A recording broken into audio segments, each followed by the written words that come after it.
Hello, everybody. My name is Yaman, and I provide daily updates on Tesla, technology, and markets. Let's get started. It's going to be a short one today. Not many news on a Monday, but we have a couple. I'm going to start with a new article I just published on Seeking Alpha. Tesla is losing in China. It's a rating downgrade to a strong sell, right? A sell rating, and now it's a strong sell after the recovery in the stock with the robotaxi hype. I'm going to read the summary here. You have to go on to Seeking Alpha to read the full article. I can't share that here. Tesla Inc. is experiencing intensifying competitive pressures, particularly in China, impacting its global sales trajectory. Sales are declining at an accelerating rate, signaling potential structural challenges for Tesla's growth outlook. Tesla's robotaxi demonstration showed critical gaps in capability, and given the worsening sales trends and market dynamics, I recommend considering selling Tesla shares. So you can go on to Seeking Alpha. If you want to read the full article, you can do so there.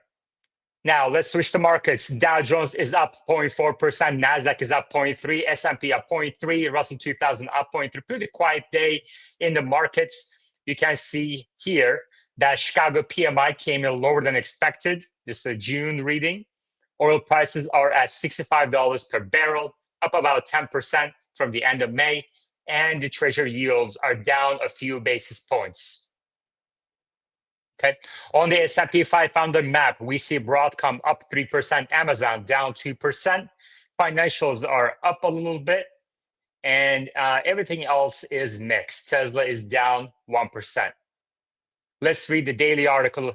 S&P 500, Nasdaq at record highs as trade hopes feed quarterly momentum. S&P 500 Nasdaq scaled new heights on Monday as optimism over the U.S. striking trade deals with its key partners fueled the bullish momentum that has kept indices on track for gains this quarter. The Nasdaq, S&P 500, and Dow Jones have gained 18%, 10%, 5% so far in the quarter, touching and now retreating from record levels since late last year, partly because of headlines around President Trump's rapid policy changes. Any comments, questions, you can leave it below the video. The three indices are still set for the weakest first half performances since 2022, as the resulting uncertainty around policy has kept investors wary. On Monday, the benchmark S&P 500 tech-heavy Nasdaq extended their record run from last week on bets of deeper U.S. interest rate cuts and renewed optimism around AI. Investors focus now on the July 9 deadline for countries to reach deals with the U.S. and see tariffs spike higher. But Trump has said he could extend the tariff deadline or make it shorter, whatever that means. Canada on Sunday scrapped its digital services targeting U.S. tech firms just hours before it was due to take effect in a bid to advance stalled trade negotiations with the U.S. Quote, we've got this deadline coming, but then Trump has said the deadline can be moved. And now you've got markets thinking that the Fed could potentially cut interest rates sooner than later.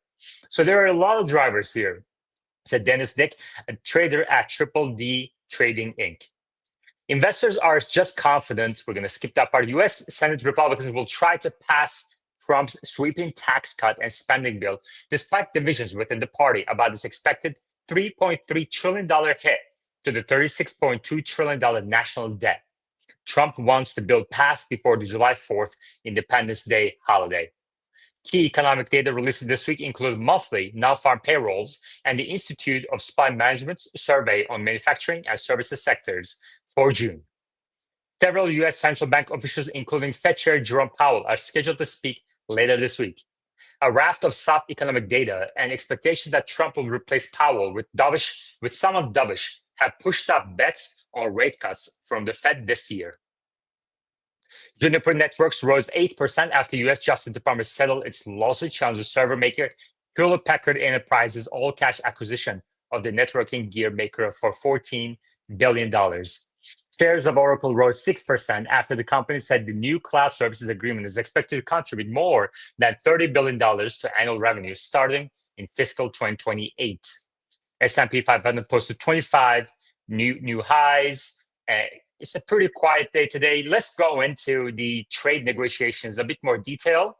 And now we're going to talk a little bit of Fed, then Tesla, FSD, robotaxis, quarter-end sales, etc. In the meantime, leave your production and deliveries estimates in the comments section. U.S. to restart trade negotiations with Canada immediately, White House says. Let's read a summary on this one. Never mind. The U.S. will restart trade negotiations with Canada immediately after Canada scrapped its digital services tax targeting U.S. technology firms, White House economic advisor Kevin Hassett said on Monday. Absolutely, Hassett said on Fox News when asked where the talks are restarting. President Trump asked Canadians to take the tax off at the G7 meeting in Canada. He said, it's something that they've studied, now they've agreed to, and for sure, that means that we can get back to negotiations. Okay. Fed versus Trump on tariff impact will soon be put to test. This is going to be an interesting one. It's a widely held belief among economists that President Trump's tariffs will boost inflation notably over the next few months, but muted price increases so far have called that assumption into question, emboldening the White House and the opening of divisions at the Federal Reserve. Anticipation of firmer inflation has kept the U.S. central bank from delivering interest rate cuts this year as it waits to see what happens. The Trump administration is applying intense pressure on Fed Chair Jerome Powell to bring down borrowing costs, and two Fed governors in recent days have publicly diverged from Powell by asserting a cut could be appropriate as soon as July. A pair of key reports in the coming weeks, the monthly jobs report due Thursday and another on consumer prices due July 15, will be critical in determining the central bank's next steps. Both are expected to finally begin reflecting the impact of tariffs, but any surprises could change the schedule for rate cuts. One of the things that makes it such a difficult situation is that we simply haven't done this sort of experiment in the past, William English, a professor at Yale and former high-ranking Fed economists, said on the tariffs. We're outside of the range of experience for a modern US economy, and so it's very difficult to be confident about any forecast. Trump and his allies have escalated attacks on the Fed and Powell in recent weeks, motivated by data showing inflation remained tame through May despite the tariffs put in place. The president has lobbed several insults at Powell, calling him a numbskull and truly one of the dumbest and most disruptive people in government, end quote. Other Trump administration officials and some congressional Republicans oftentimes were reticent to weigh in on monetary policy, have joined in as well. Kevin Hassett, director of White House National Economic Council, said on June 23 that there is no reason at all for the Fed not to cut rates right now. Hassett, who is seen as a possible replacement for Powell when asked the Fed chair's term expires next year, emphasized data due in the coming weeks. Quote, I would guess that if they see one more month of data, they're going to really have to concede that they've got the rate way too high, end quote, he said. Interesting.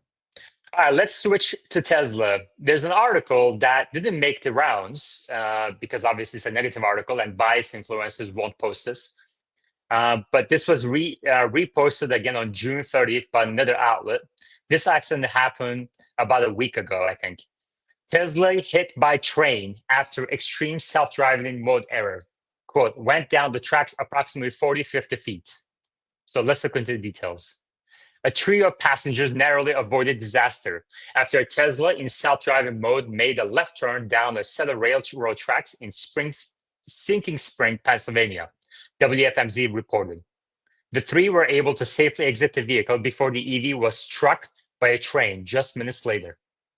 The Tesla went down the tracks approximately 40-50 feet, Weston Brook's fire commissioner, Jared Renshaw, told WFMZ. The potentially disastrous self-driving mishap came as Tesla began to roll out its first autonomous taxi service in Austin, Texas, increasing scrutiny over the technology's streetworthiness. Despite CEO Elon Musk's longtime promotion of the company's self-driving technology as safer than human drivers, Tesla's efforts in this space have a mixed history. The National Highway Traffic Safety Administration examined nearly 500 crashes involving Tesla vehicles operating in self-driving mode, 13 of which resulted in fatalities. In more than 45% of the crashes, the Tesla struck another vehicle or obstacle with adequate time for an attentive driver to respond or mitigate the crash, the NHTSA found. In an additional 31% of the incidents, the Tesla vehicle slid off the road in low traction conditions such as wet roadways, per the NHTSA. The report concluded that the primary issue behind these crashes were a mismatch between drivers' confidence in Tesla's self-driving capabilities and the technology's actual performance. While Tesla's autopilot invited greater driver confidence via its higher control authority and ease of engagement, the NHTSA found that autopilot controls did not sufficiently ensure driver attention and appropriate use. The safety record of self-driving cars matters because analysts expect the autonomous vehicle industry to skyrocket in the coming years, based on large part on the promise that these vehicles will be significantly safer than human-operated models. Consulting firm McKinsey Company predicted that annual revenue for autonomous vehicle technology will reach $300 to $400 billion by 2035, giving deep-pocketed tech companies a huge incentive to pour billions of dollars into developing and marketing their own versions of the technology. Alphabet's Waymo announced in May that it was providing 250,000 rides per week with its fleet of 1,500 autonomous vehicles, a figure it hopes to more than double by the end of 2026. Meanwhile, Amazon Zoox autonomous vehicles recently began testing in San Francisco, according to Bloomberg. With Tesla's robotaxi program launching in Austin with a reported 20 vehicles or fewer, the EV maker has a long way to go to catch up to the competition. At launch, each of the Tesla autonomous taxis included a Tesla safety monitor in the front passenger seat, in addition to remote monitoring of all rides, according to CBS. Currently in the US, there is no overarching federal law governing autonomous vehicles, leaving regulation up to individual states. However, as self-driving vehicles become more prevalent on our roadways, government officials are increasing their oversight. As of 2024, 35 different states had enacted autonomous vehicle legislation, with no states having banned the vehicles outright, according to law firm Frost Brown Todd. While the era of self-driving vehicles taking over our highways has arrived, it remains to be seen whether they will fulfill the promise of a safer future. Judging by the Tesla that took a wrong turn onto an active railroad track, we still have a long way to go, says the author. Now, let's switch to one of my favorite accounts on Twitter, Elias Martinez. Elias created the tool that I use often, TeslaFSDTracker.com. It's a crowdsourced data on FSD version by version, and I find it very useful, very informative. Now, Elias gets a ton of criticism from Tesla bulls because the data that his tool shows doesn't match the Tesla bull thesis. And he patiently responds to all of them. I think this one is pretty informative, so let's read this one. Tesla has done a great job of, Elias says, Tesla has done a great job on the small-scale robotaxi rollout in Austin. Skeptics saying Tesla couldn't launch a robotaxi based on FSD community tracker like to point to Waymo. But as I've always pointed out many times, you can't compare the tracker data to California DMV or NHTSA data. Additionally, when Cruise was shut down, the CEO stated that remote interactions were required every 4 or 5 miles. Considering that, FSD 13 performance shows an average of 50 miles to any disengagement, which is 10x greater than Cruise.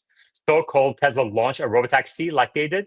Yes, of course, and they are showing that they can do it. However, we all know what inevitably happened to Cruise.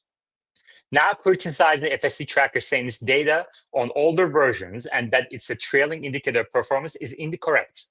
In fact, the results we're currently seeing from the first 3 days of the robotaxi launch in Austin closely align with the data on the tracker. I agree, and I pointed out the same thing a few days ago, and also in my article here in this Seeking Alpha article that I talked about at the beginning. First, let's estimate how many miles were driven in the first 3 days, says Elias.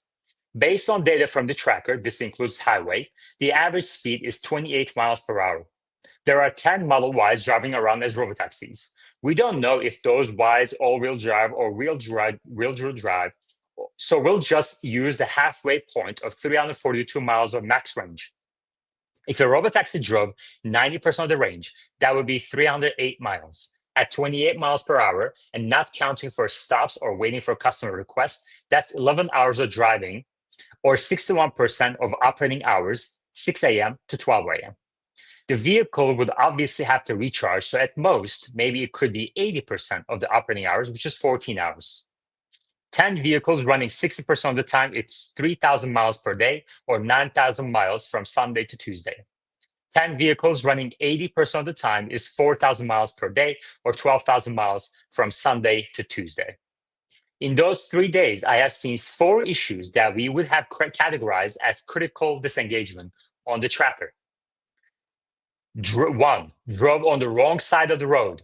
2, at 1410, drove on the wrong side of the road. 3, safety monitor stopped to account for vehicle parking. 4, safety monitor stopped to prevent tight space hit. Now, I know people will say, did it crash? No, but keep in mind that this is a small scale rollout.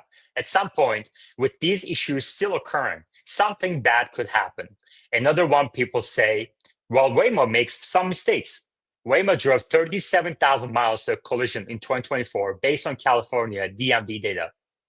Taking into account that we're only seeing videos for riders in a robotaxi and nothing for when no passengers are on board, the estimated mileage would be cut in half to only account for estimated miles with passengers. The tracker shows 1,500 miles to critical disengagement, FSD 13 for Texas. Using the previous mileage estimates and issues, which put robotaxi in Austin at 1,100 to 1,500 miles to critical disengagement. This literally matches up with the tracker data. I get it. The tracker is going to be criticized no matter what the data looks like, good or bad. However, please don't talk about, quote, people don't understand how to interpret data, end quote, or criticize the tracker when it literally shows the exact same results we are seeing. I'm a Tesla investor, says Elias, and I love FSD, but I'm also a realist when it comes to measuring and tracking performance. Elon talks about transparency, and I would love to see a little more transparency on FSD and robotaxi performance instead of pure hype. We should also hold FSD to a higher standard than Waymo or a human, because it's supposed to be far greater than a human. Yeah. So the message that prompted this, informative post is by Hallmark's blog criticizing the FSD tracker, which is, as expected. All right. Next, we have a list of incentives by Sawyer for Q2. Today is the last day of deliveries for Q2. Let's see what the list is. Free FSD transfer on all vehicles, including Cybertruck in North America. Model 3 has 0% APR financing for new orders, which I think costs us about $5,000 to $8,000 per order to offer. Applies to new orders placed on or after April 24th and to loan terms of 60 months, 0.99% rate on 72 months term loans, expires June 30th. There's going to be more in the Q3.